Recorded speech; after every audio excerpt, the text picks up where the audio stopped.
ಪಕ್ಕಾ ಭವಿಷ್ಯ. ನಾನ್ ರೂಪಲತಾ.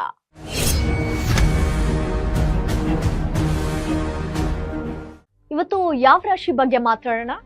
ಮಿಥುನ ರಾಶಿ. ಈ ಜೂನ್ ತಿಂಗಳಲ್ಲಿ ಮಿಥುನ ರಾಶಿಯ ಹೆಲ್ತ್ ಸೂಪರ್ ಡೂಪರ್ ಆಗಿರುತ್ತಾ? ಹೇಗೆ? ಜೂನ್ ತಿಂಗಳಲ್ಲಿ ಈ ಮಿಥುನ ರಾಶಿಯವರ ಆರೋಗ್ಯದಲ್ಲಿ ಮಿಶ್ರ ಫಲಿತಾಂಶ ಒಂದು ಸಿಗುವಂತ ಚಾನ್ಸಸ್ ಇದೆ.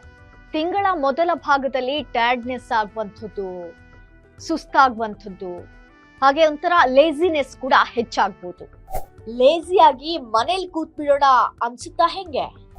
ಎಸ್, ಡೈಜೆಷನ್ ಪ್ರಾಬ್ಲಮ್ ಸ್ಟಾರ್ಟ್ ಆಗ್ಬೋದು. ಅಂದ್ರೆ ಅಸಿಡಿಟಿ ಆಗಿರ್ಬೋದು ಅಥವಾ ಒಂದು ಗ್ಯಾಸ್ಟ್ರಿಕ್ ಸಮಸ್ಯೆಗಳು, ಇಂಥದ್ದೆಲ್ಲವೂ ಕೂಡ ಸ್ಟಾರ್ಟ್ ಆಗುತ್ತೆ.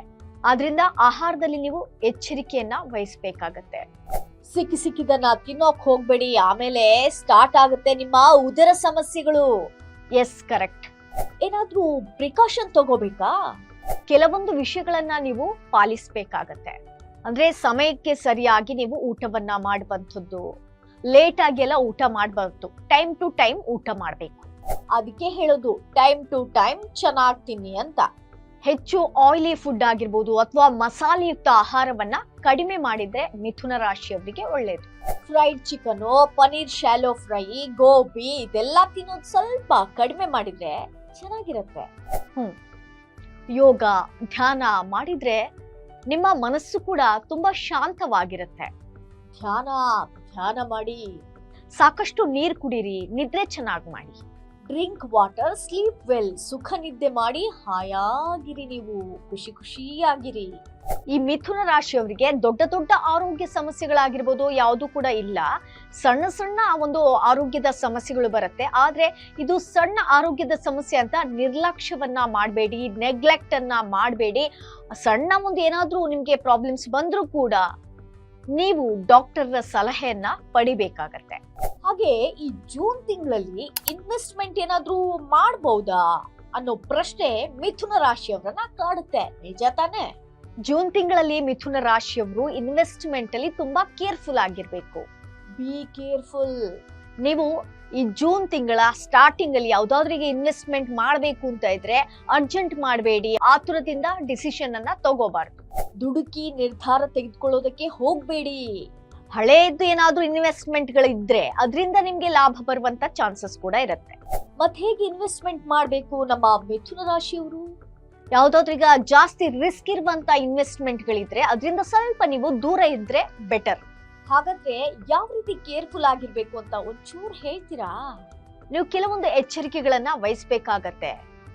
ಯಾರಾದ್ರೂ ಹೇಳಿದ್ರು ಅಂತ ಹಣವನ್ನ ನೀವು ಅಂಧವಾಗಿ ಅಂದ್ರೆ ಕಣ್ಮುಚ್ಕೊಂಡು ಕಟ್ಟೋದಕ್ಕೆ ಹೋಗ್ಬೇಡಿ. ಮೋಸ ಹೋಗುವಂತ ಚಾನ್ಸಸ್ ಇರುತ್ತೆ. ಕುರಿ ತರ ಯಾರೋ ಹೇಳಿದ್ರು ಅಂತ ನಂಬ್ಕೊಂಡು ಹೋಗ್ಬೇಡಿ. ಅರ್ಥ ಆಯ್ತಾ? ನೀವು ಇನ್ವೆಸ್ಟ್ಮೆಂಟ್ ಮಾಡುವಾಗ ಲಾಂಗ್ ಟರ್ಮ್ ಇನ್ವೆಸ್ಟ್ಮೆಂಟ್ ಏನಾದ್ರೂ ಮಾಡೋದಾದ್ರೆ ಅದು ನಿಮ್ಗೆ ತುಂಬಾ ಲಾಭವನ್ನ ತರುವಂತದ್ದು. ಸಾಲ ತೆಗೆದುಕೊಂಡು ಇನ್ವೆಸ್ಟ್ಮೆಂಟ್ ಮಾಡ್ಬೇಕು ಅಂತ ಯೋಚನೆ ಮಾಡ್ತಾ ಇದ್ರೆ ಆ ನಿರ್ಧಾರವನ್ನ ಇವತ್ತೇ ಕೈಬಿಡಿ.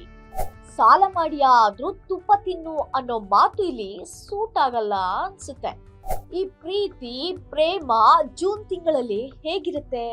ಹೆಂಡತಿ ಒಂದ್ ಹೇಳಿದ್ರೆ ಗಂಡ ಇನ್ನೊಂದ್ ಹೇಳುದು, ಅಲ್ಲೇ ಆರಂಭ.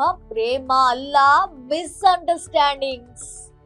ನೀವು ನಿಮ್ಮ ಸಂಗಾತಿಯಿಂದ ಹೆಚ್ಚಿನ ಒಂದು ನಿರೀಕ್ಷೆಗಳನ್ನ ಇಟ್ಕೊಂಡಿರ್ತೀರಿ. ಅದೇನಾದ್ರೂ ನಿಮ್ಗೆ ಸಿಕ್ಕಿಲ್ಲ ಅಂದಾಗ ಅದರಿಂದ ನೀವು ಬೇಜಾರಾಗತ್ತೆ, ತುಂಬಾ ನೊಂದ್ಕೊಂಡಿರ್ತೀರ.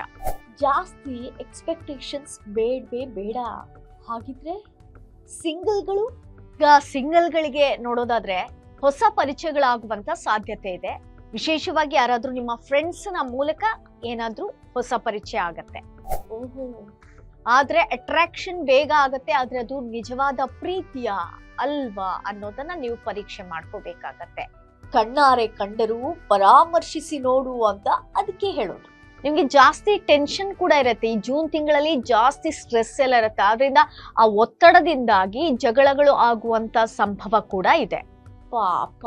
ಹಾಗೆ ನೀವು ಮನೆಯಲ್ಲಾಗಿರ್ಬೋದು ಅಥವಾ ಆಫೀಸಲ್ಲಾಗಿರ್ಬೋದು, ಯಾವುದೇ ಒಂದು ಪ್ಲೇಸ್ ಅಲ್ಲಿ ಆಗಿರ್ಬೋದು, ಯಾವ್ದಾದ್ರು ಹಳೇ ಮ್ಯಾಟರ್ ಗಳನ್ನ ತೆಗ್ಬಿಟ್ಟು ಮತ್ತೆ ಅದನ್ನ ಕೆದಕಿ ಮಾತಾಡೋದನ್ನ ತಪ್ಪಿಸ್ಬೇಕಾಗತ್ತೆ. ಅದನ್ನ ನೀವು ನಿಯಂತ್ರಣದಲ್ಲಿ ಇಟ್ರೆ ನೀವು ಸುತ್ತಮುತ್ತಲಿನವರ ಜೊತೆ ನೀವು ಚೆನ್ನಾಗಿರ್ತೀರಾ. ಚರ್ವಿತ ಚರ್ವಣಂ ಬೇಡ ಅಂತ ಹೇಳಿರೋದು. ಅದಿರ್ಲಿ, ಲಕ್ಕಿ ಡೇಸ್ ಯಾವ್ದೆಲ್ಲ ಇದೆ ಅಂತ ಒಂಚೂರ್ ಹೇಳ್ತೀರಾ?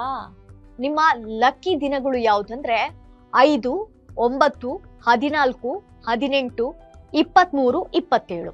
ಹಾಗಿದ್ರೆ ಇದೇ ಸೂಪರ್ ಟೈಮ್. ಬಾಯ್.